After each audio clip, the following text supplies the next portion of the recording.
Dear students, সবাইকে স্বাগত জানাই স্মার্ট ইংলিশে। আজ আমি তোমাদের সাথে ডিসকাস করব চার্লস ডিকেন্সের লেখা একটি story, Oliver asks for more. এটি তোমাদের ক্লাস 9 আইসিএসসি সিলেবাসের অন্তর্গত।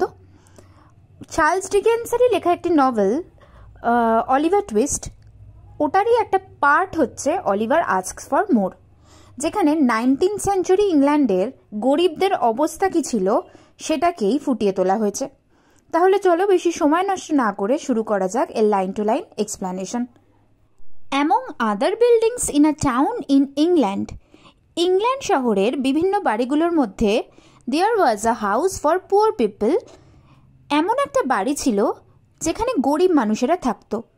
হু হ্যাড নো মানি, যাদের কাছে কোনো টাকা ছিল না, অ্যান্ড নোওয়্যার টু লিভ, থাকার কোনো জায়গা ছিল না। This was called the workhouse, এবং এই বাড়িটার নাম ছিল workhouse. Oliver Twist was born in a workhouse, Oliver Twist এমনই একটি ওয়ার্ক হাউসে জন্মেছিল। His mother, a young woman, lay ill in bed, তার মা, যার বয়স খুবই কম ছিল, অসুস্থ হয়ে বিছানায় শুয়েছিল। A doctor and an old woman stood by her side, একজন ডাক্তার আর একজন বয়স্ক মহিলা তার পাশে দাঁড়িয়েছিল। She lifted her head from the pillow, সেই মহিলাটি বালিশ থেকে তার মাথা তুলল। Let me see the child and die, she said, সে বলল, আমাকে বাচ্চাটাকে দেখতে দাও আর তারপরে মরতে দাও। Oh you must not talk about dying yet, said the doctor. Doctor তখন সেই মহিলাটিকে বলেছিল যে তুমি মরার কথা এখন বললো না। No dear, said the old woman, বয়স্ক মহিলাটিও বলেছিল, না dear, you are too young to die, তোমার এখন অনেক কম বয়স, তুমি এখন মরার কথা কেন বলছো? দ্য ইয়াং ওম্যান শুক her head and held out her hand towards the child, এবার সেই ইয়াং মহিলাটি মাথা নাড়িয়েছিল এবং নিজের হাত দুটোকে বাড়িয়ে দিয়েছিল সেই বাচ্চাটাকে নেবে বলে। The doctor put the child in her arms, ডাক্তার সেই মহিলাটির কোলে বাচ্চাটিকে দিয়েছিল। She pressed her cold white lips to its face, সে মহিলাটি তার সেই ঠান্ডা হয়ে যাওয়া সাদা ঠোঁট দুটোকে বাচ্চাটার গালে লাগিয়েছিল, অর্থাৎ চুমু দিয়েছিল। অ্যান্ড দেন ফেল ব্যাক, তারপর আবার পড়ে গেছিল, মানে আবার শুয়ে পড়েছিল। She is dead, said the doctor, doctor তখন বলেছিল মহিলাটি মারা গিয়েছে। Yes, poor dear, said the old woman, বয়স্ক মহিলাটি তখন বলেছিল, বেচারা। As she took the child away from its dead mother, এই বলে সে বাচ্চাটিকে তার মৃত মায়ের কাছ থেকে সরিয়ে নিয়েছিল। পুওর ডিয়ার, অসহায় বেচারি। She was a good looking girl, said the doctor, doctor তখন বলেছিল মেয়েটিকে দেখতে সুন্দর। As he put on his hat and gloves, কখন বলেছিল? ডাক্তার নিজের হাতের গ্লাভস আর টুপি পরতে পরতে এমন কথা বলেছিল। Where did she come from, এই মেয়েটি কোত্থেকে এসেছিল? She was brought here last night, said the old woman, বয়স্ক মহিলাটি তখন বলেছিল যে একে গত রাত্রে এখানে আনা হয়েছিল। She was lying in the street, এই ইয়াং মহিলাটি রাস্তায় পড়েছিল। She had walked a long way and her shoes had holes in them, সে অনেকটা পথ হেঁটে এসেছিল এবং তার জুতোয় গর্ত হয়ে গেছিল। Nobody knows where she came from, কেউ জানে না ও কোত্থেকে এসেছিল। And where she was going to, এবং কোথায় বা যাবে এরপরে, যেতে চাইছিল।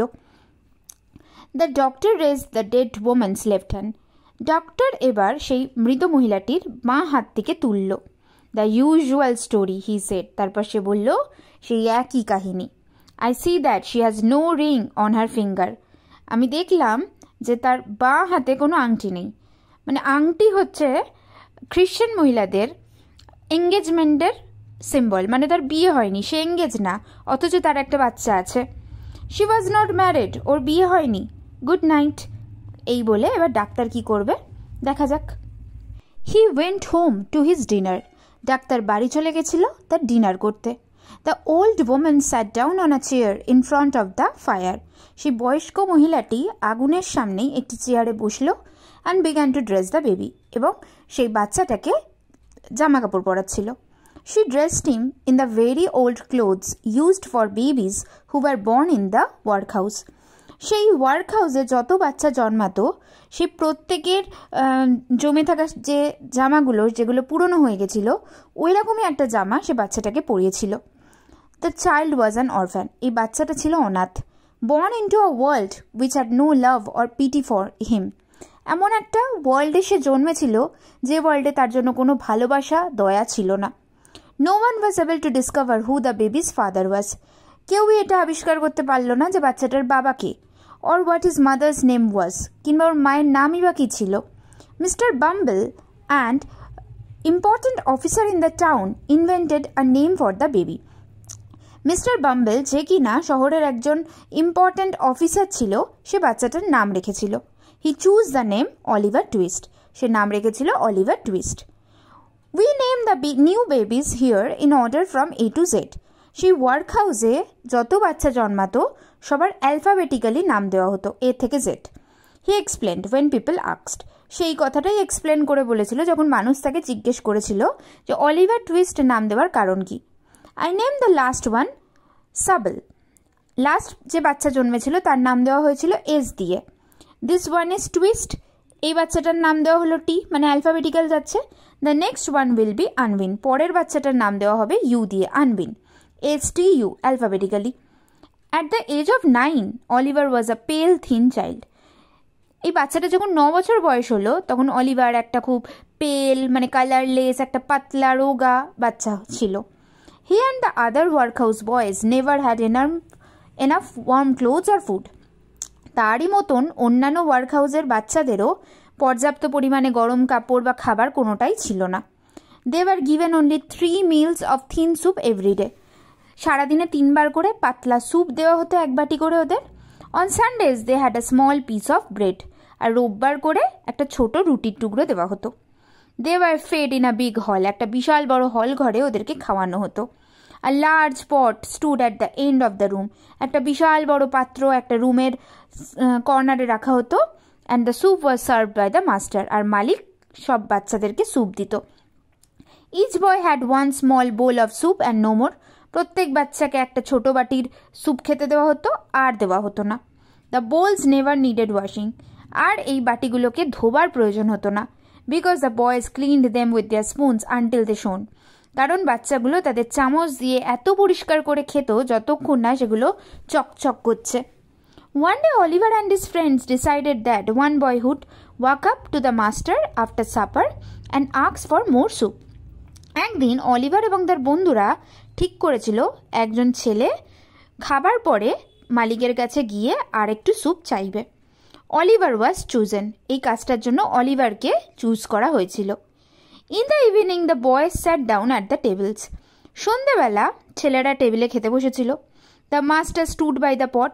মালিক সেই বড় পাত্রটার পাশে দাঁড়িয়েছিল। And the soup was served. এবং স্যুপ সবাইকে দেওয়া হচ্ছিল। It disappeared quickly. খুব তাড়াতাড়ি স্যুপ শেষ হয়ে গেল। The boys whispered. এরপর বাচ্চারা ফিসফিস করছিল। And made science two Oliver. এবং ইশারা করছিল অলিভারের দিকে। He stood up from the table. এবার অলিভার তখন নিজের টেবিল থেকে উঠে দাঁড়ালো। And went to the master. এবং সেই মালিকের কাছে গিয়েছিল। উইথ হিজ বোল, হাতে বাটি নিয়ে, and spoon in his hands, আর চামচ নিয়ে। Please sir, he said, I want some more. এবার সে বলেছিল, প্লিজ স্যার, আমার আরেকটু স্যুপ চাই। The master was a fat healthy man. মালিক ছিল একজন খুব মোটা সোটা স্বাস্থ্যবান লোক। বাট হি ওয়েন্ট ভেরি পেল। কিন্তু এটা শুনেই তার মুখটা একেবারে বিবর্ণ হয়ে গেল, তার রং উড়ে গেল। He looked with surprise at the small boy. সে ছোট ছেলেটার দিকে একেবারে বিস্মিত হয়ে তাকিয়ে রইল। What said the master at last in a quiet voice. শেষ পর্যন্ত খুব শান্ত গলায় মাস্টার বলে উঠল, কি? Please sir, repeated Oliver, I want some more. আবার অলিভার রিপিট করে বলল, সেম কথা, প্লিজ স্যার, আমাকে আরেকটু স্যুপ দেওয়া যাবে? The master hit Oliver with a spoon. এটা শুনে মালিক তো তখনই অলিভারকে ওই চামচ দিয়েই মারল। Then seized him and cried for help. তারপর তাকে ধরল চেপে এবং চিৎকার করতে লাগলো, কেউ এসো, আমাকে হেল্প করো, দেখো এই ছেলেটা কি বলছে। Mister Bumble rushed in to the room. চিৎকার শুনে মিস্টার বাম্বেল একেবারে ঘরের মধ্যে ছুটে এলো। And the master told him what Oliver had said. এবং সেই মালিক তাকে বলল যে অলিভার কি বলেছে। He asked for more, mister Bumble cried. Mister Bumble তখন চিৎকার করে বলল, আরও চেয়েছে? I can not believe it, আমার বিশ্বাস হচ্ছে না। One day they will hang the boy. একদিন এই ছেলেটাকে ফাঁসি দেওয়া হবে। He took Oliver away. এই বলে সে অলিভারকে নিয়ে চলে গেল and shut him in a dark room, একটা অন্ধকার ঘরে তাকে বন্ধ করে দিল। The next morning a notice appeared on the workhouse gate. পরের দিন সকালে ওয়ার্ক হাউসের দরজায় একটা নোটিশ টাঙানো হলো। 5 pounds were offered to anybody who would take Oliver Twist. যে লোকটা অলিভার টুইস্টকে নিয়ে যাবে তাকে 5 পাউন্ড টাকা দেওয়া হবে। Oliver was a prisoner in that cold dark room for a whole week. অলিভারকে বন্দি বানিয়ে রাখা হলো সেই প্রচণ্ড ঠান্ডা একটা অন্ধকার ঘরে 1 সপ্তাহের জন্য। Every morning he was taken outside two wash. প্রত্যেক দিন সকালে তাকে বাইরে আনা হতো ওয়াশরুম ইউজ করার জন্য। And Mr Bumble beat him with a stick. এবং মিস্টার বাম্বেল ওকে খুব মারতো একটা লাঠি দিয়ে। Then he was taken in to the large hall where the boys had their soup. তারপর তাকে সেই বড় হল ঘরে নিয়ে যাওয়া হতো যেখানে ছেলেরা স্যুপ খেত। Mister Bumble beat him in front of everybody. Mister Bumble তাকে সবার সামনে মারত যাতে অন্য কোনো ছেলে আর এই সাহস না দেখায়। He cried all day. সে সারাদিন কাঁদত। When night came he tried to sleep. রাত হলে সে ঘুমানোর চেষ্টা করতো, বাট হি ওয়াজ কোল্ড। কিন্তু তার প্রচণ্ড ঠান্ডা লাগতো, লনলি, তার একা লাগতো, অ্যান্ড ফ্রাইটেন্ড, সে ভয় পেত। But one day outside the high workhouse gate Mr Bumble met Mr Sowerberry. একদিন ওয়ার্ক হাউসের দরজার বাইরে মিস্টার বাম্বেলের দেখা হয়েছিল মিস্টার সুয়ারবেরির সাথে। মিস্টার সুয়ারবেরি ওয়াজ আ টল থিন ম্যান। তিনি ছিলেন একজন খুব লম্বা রোগা মানুষ হু ওর ব্ল্যাক ক্লোথস, যে কালো জামা কাপড় পরতো, অ্যান্ড মেড কফিন্স বানাতো। Many of his coffins were for the poor people who died in the workhouse. তার বেশিরভাগ কফিনই সে তৈরি করতো গরিব মানুষদের জন্য যারা ওয়ার্ক হাউসে মারা যেত। I have prepared the coffins for the 2 women who died last night. গত রাত্রে যে 2জন মহিলা মারা গিয়েছিলেন তাদের জন্য আমি 2টো কফিন বানিয়ে ফেলেছি। He said to Mr Bumble. এই কথাটি সে মিস্টার বাম্বেলকে বলেছিল। Good, said Mr Bumble. Mr Bumble তখন বলেছিল, ঠিক আছে, you will be rich one day. এইভাবেই তুমি একদিন ধনী হয়ে যাবে। Mr Sowerberry, do you know anybody who wants a boy? তুমি কি এমন কাউকে চেনো যার একটা ছেলে দরকার? অ্যান্ড 5 pounds আর 5 পাউন্ড টাকাও দরকার। He raised his stick and pointed to the notice on the gate. এই বলে সে নিজের ছড়িটাকে তুলে নোটিস বোর্ডের দিকে পয়েন্ট করে মিস্টার সুয়ারবেরিকে দেখালো। তোমাদের সিলেবাসে শুধু এইটুকুই দেওয়া রয়েছে। অ্যাকচুয়ালি এইটুকু দিয়ে তোমাদের এক ঝলক দেখানো হলো যে তখন ইংল্যান্ডে গরিবদের কী অবস্থা ছিল। তাহলে আমরা ভাবি যে ইংল্যান্ডের লাইফ খুব সুন্দর, দূর থেকে দেখে অনেক কিছুই ভালো লাগে। অ্যাকচুয়ালি এই স্টোরিটা পড়ে আমরা বুঝতে পারবো, পুরোটা যদি পড়ি, যে অ্যাকচুয়ালি কেমন ছিল। ভিডিওটি ভালো লাগলে লাইক করো, শেয়ার করো, সাবস্ক্রাইব করো, কমেন্ট করে জানিও তোমাদের মতামত আর কি দরকার তোমাদের। আর তোমরা আমার পেজ ফলো করতে পারো, ফেসবুক পেজ ডেলি জিকে। ওখানে আমি ইংলিশ গ্রামার আর জিকে রিলেটেড সমস্ত পোস্ট করি। ডেলি জিকে বাংলা বলে সার্চ করলেই তোমরা ফেসবুকে পেয়ে যাবে। ওই পেজটিকেও তোমরা ফলো করতে পারো।